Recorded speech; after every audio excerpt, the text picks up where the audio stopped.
edit गरेर म मान्छे देखाउँदिन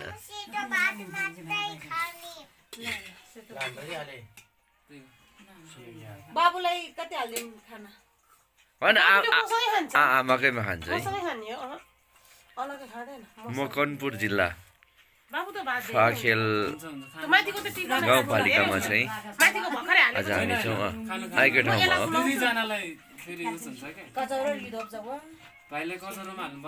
तरकारी कचौरामा दिनु म यसलाई अलग्गै पिरो होला सेतो भातमा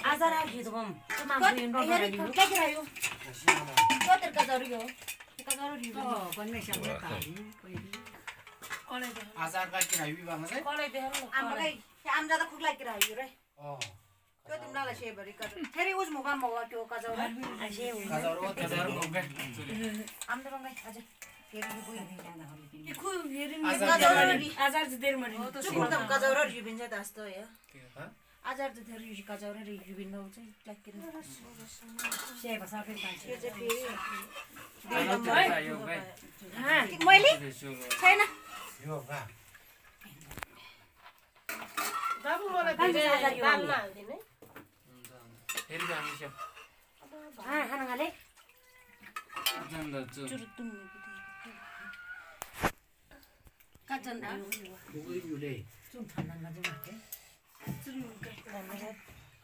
त्यस्तोसम्म चाहिँ नगर्नुहोस् है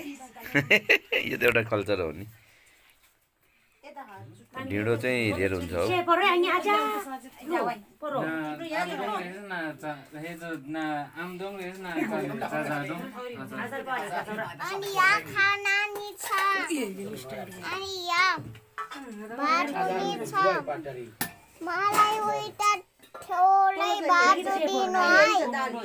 ढिँडो पनि छ ढिँडो पनि छ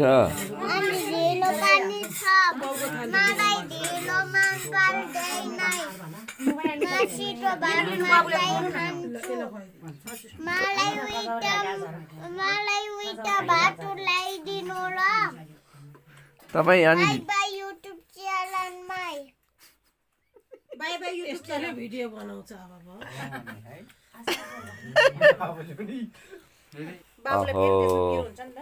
ढिँडो खान पाइयो धन्यवाद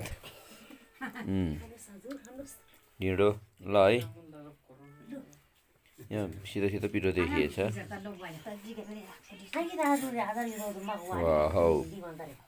अचार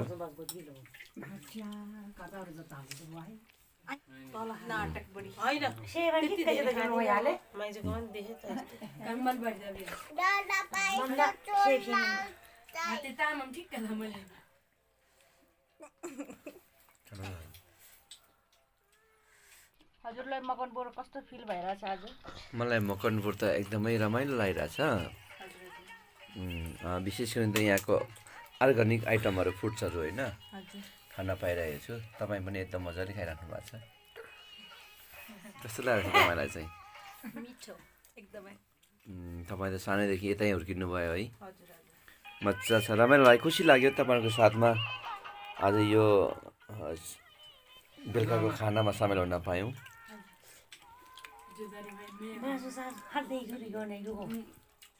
तपाईँ खानुहोस् न हामीलाई केही प्रदेश पुग्यो पुग्यो हामीलाई पुग्यो आउनुहोस् न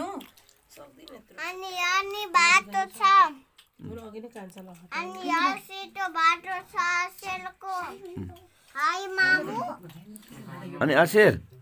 तपाईँलाई कस्तो लाग्यो यहाँ खाना ए हो तपाईँ भिडियो खिच्नु भएको हो तपाईँलाई ढिँडो मनपर्छ कि मन पर्दैन हुन्छ लिनुहोस् न तपाईँ पनि अचार र ढिँडो मजा आउँछ त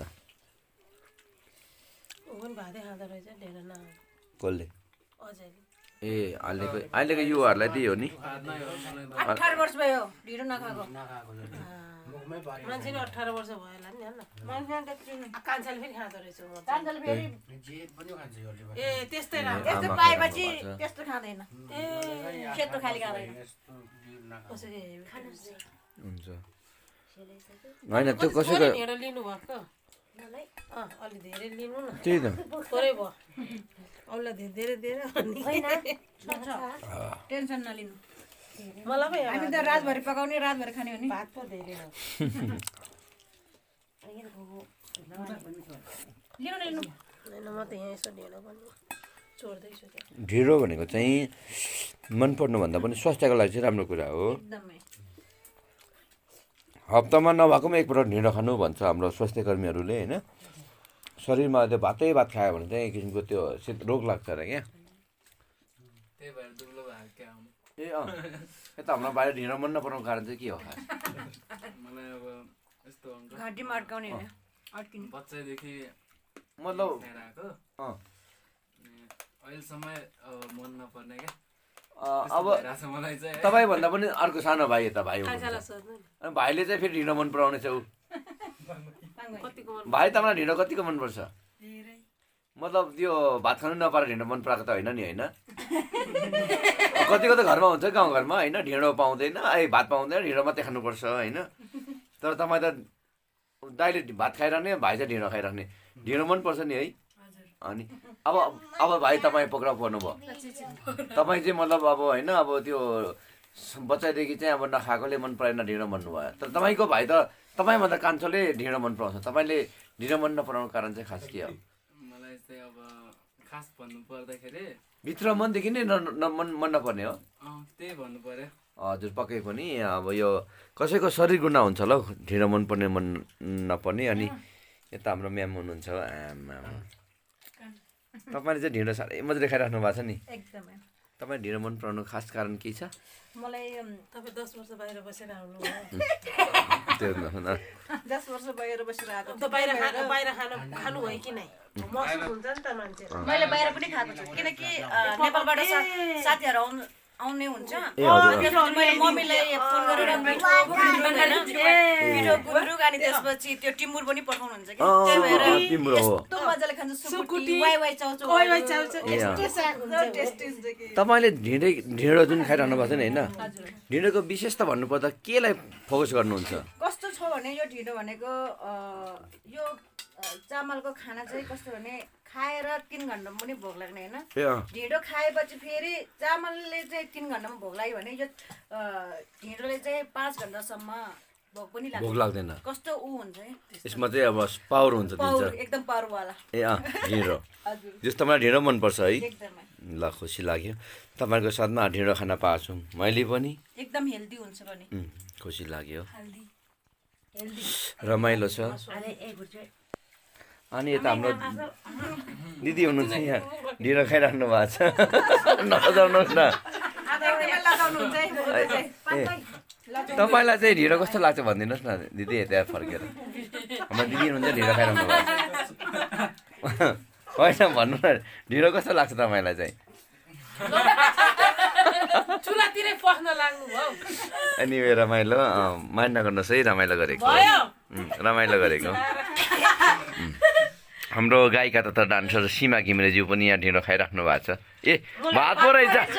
तपाईँ चाहिँ ढिँडो मन नपराउने हो हैन मन पर्छ तर हल्का त्यति धेरै हैन तपाईँलाई के पक्षपात गरिएको हो त उसो भए भातमा त यो ढिँडो नदिएको हो त ढेँडो छ उ स्याम्राईको थालीमा त्यही चोर्दै खाँदै गर्दैछु तपाईँलाई ढिँडो नदिएको कारण चाहिँ खास के हो त तपाईँलाई पक्कै ढिँडो मन पहिले भात खान्छु भने हो नि त तपाईँलाई ढिँडो मन पर्दैन हो हल्का फुल्का त्यति साह्रो खाँदिनँ खास ढिँडो मन नपर्नु कारण चाहिँ के हो मतलब तपाईँलाई ढिँडो चाहिँ एउटा मतलब होइन अब एउटा कस्तो भन्नाले सानैदेखि देशी गाउँमा भैयाको गाउँमा हुर्किएँ अनि लास्टमा आएर पनि फेरि भैयाकै गाउँमा बसिरहेको छु अहिले आएर काठमाडौँमा बसेको छु त्यसले गर्दाखेरि ढिँडो अलिअलि ओडाल्न चाहिँ नि जाने हजुर खाना चाहिने अलि जानिन मतलब रुस चाहिँ मन पर्दैन रुस छैन अब कहाँ अब अरे भैया भन्ने ठाउँमा बसेपछि तपाईँ भैया गाउँमा बस्नुभएछ भैयाको त्यो जुन एउटा हाम्रो नेपालमा चाहिँ भैया भैया भनिन्छ नर्मल शब्द एउटा बाबा भन्ने मधेसी भाषा भनौँ न होइन मधेसियाहरूको एउटा भाषा तपाईँ बोल्न पनि आउँछ होला है एक दुईचोटि बोलिदिनुहोस् न म दर्शकहरूको लागि ल कुनै पनि शब्द बोलिदिनुहोस् न ल कुनै पनि शब्द बोलिदिनुहोस् तपाईँको एउटा अब आज हामी कुन ठाउँ रे मकवानपुर जिल्लामा आएको छौँ नमस्कार धन्यवाद हजुर हम लोगन आज आइले बठी मकनपुर बहुत बढ़िया लगता यहाँ मासू बा कटोरा में यहाँ अचार बा प्याज के और दाल भात बा और थाली में ढेरो बा अब ढेरो नहीं खा वाटर भी बा हम ढेरो नहीं खाएली हम भात खाएली हम भात पसंद बा अब ज्यादा नहीं बोलल जाए यति नै हो हजुर तपाईलाई यो मधेसी भाषा पुरा आउँदो रहेछ है हजुर आउँछ नि हजुर तरकारी बेच्ने र फलफुल बेच्ने त मलाई ठग्नै सक्दैन तिनीहरूलाई ठग्दिन्छु ए मलाई त्यस्तै लाग्यो है अनि तपाईलाई यो एउटा हैन यो मकनपुरमा एउटा तामाङ गाउँ बस्ती यसरी भएको ठाउँमा आइपुग्नु भएको छ यहाँको अब हैन एउटा किसिमको वातावरण कस्तो लाग्यो वातावरण खै आज पहिलोचोटि आएको रमाइलो लाग्यो यहाँको डाँडा काँडा एकदम कुहिरो लागेको राम्रो लाग्यो तर अलिकति मन दुख्ने कारण चाहिँ नि अब सबै तामाङ भाषा बोल्दा आफूले लाटाले पापा हेरेदै ल ल रमाइलो कार्यक्रम के भने जस्तो हुँदो रहेछ ए आफू पनि गुडुङ गुडुङ बोल्न पाए हुन्थ्यो हजुर त्यतिखेर चाहिँ नि साह्रै चित्त दुख्दो रहेछ तर छिटै सिक्छु यहाँ बसे भने तामाङ भाषा पनि ल धन्यवाद है त तपाईलाई पनि धेरै धेरै एकचोटि बिरालोलाई पनि सोधिदिनुहोस् यहाँ मासु पाएको छ तपाईँलाई कस्तो गन्ध आइरहेको छ कि नै भनेर